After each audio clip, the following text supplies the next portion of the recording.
Nous, ce qui nous intéresse, c'est l'histoire de ce terme antisémite qui est devenu la carte piège des pro-sionistes que beaucoup de juifs respectables rejettent. Dans antisémite, on a le préfixe anti qui vient du grec ancien et qui veut dire contre, et le mot sémite qui ne veut pas dire juif.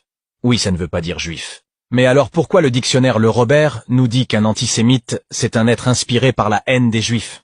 Eh bien le Robert raconte n'importe quoi.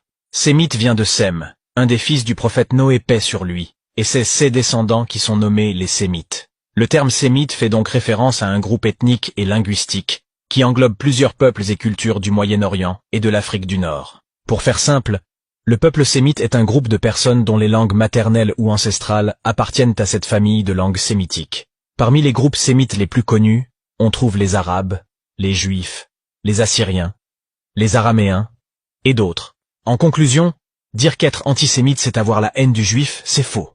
Être antisémite c'est avoir la haine des peuples sémites. Sauf si dans antisémite vous voulez dire la haine des Arabes, des Juifs, etc. Donc si vous êtes arabe et quelqu'un vous montre du racisme, traitez-le d'antisémite. Ce terme n'appartient pas au peuple juif mais à tous les peuples sémites.